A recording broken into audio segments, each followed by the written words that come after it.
2 videos in one day, man. You get your money's worth. I want to talk to you about, I want to grab the box so I can show this to you. Bentley For Men. This was a blind buy for me. But when you're visually impaired and can't see well, everything's a blind buy. But this was a blind buy for me based on what everybody was saying about it. Here's the front of the box. On the bottom, let's make sure I'm holding this the right way. You've got your information and your batch code. On the back, got your note breakdown.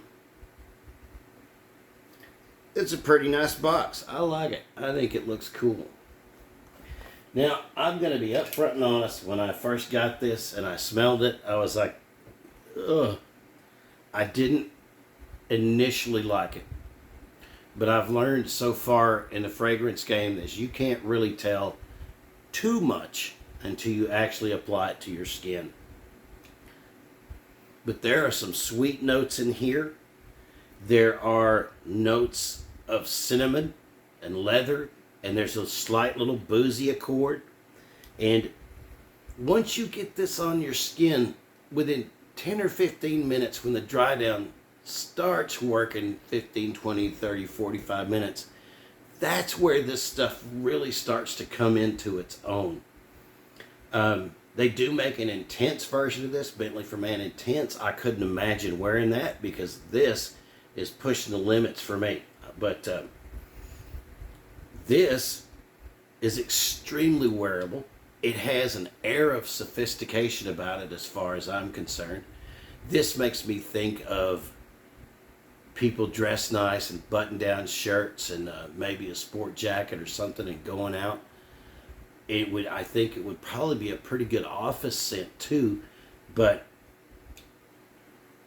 it's sophisticated. It's definitely not a freshie. It's definitely not one of the modern. It's almost like a throwback. And I'm going to be honest with you. I want to show you something. Let me pull something off my shelf back here. Some of the notes remind me of this, especially after the dry down starts. There are some similarities between this and this. I kid you not. This is a little more intense than this. But these are both gentlemanly fragrances, and I am going to do a review on the classic Lagerfeld. But I was shocked. There's actually some similarities between these two scents. I will post the note breakdown specifically for this one in the description field. Now, I'm kind of new to fragrances, so I've never had more than 1 or 2 bottles of cologne at the same time. So you're getting an opinion from someone who's new to this, who's not what they call, I believe the term is a frag head. This does have some great appeal. And when it starts getting into your skin, it really begins to shine. The first couple of minutes, though, and smelling it off the top of the bottle, I didn't know what to think. But for the money, you can't beat this. This is a nice, easy to wear, and ever so slightly sophisticated scent. I will probably be wearing this to church on Wednesday and see what people think about it. But I like it. It's a great price. You can't go wrong with it.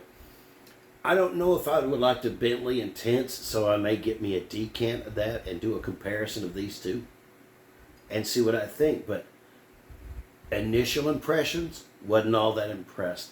But once I wore it around the house and wore it for a full day, I discovered this stuff lasts 6 or 8 hours. The dry down is absolutely fantastic. It is a great bargain. So I highly recommend Bentley For Men. Thank you guys for watching my video. If this was helpful, give me a thumbs up. Subscribe to the channel. Like I said in my last video I just uploaded, we got some shaving stuff coming up. I'm going to be reviewing a couple of soaps that I haven't got to, and the one we're going to be talking about is from Barrister and Mann, the Reserve collection called Fern. So that'll be worth tuning in to watch. So thank you. I noticed I got a couple of new subscribers. I wanted to say thank you to them. God bless you guys. Have a wonderful day, and I hope you have a safe and prosperous week. Bye-bye.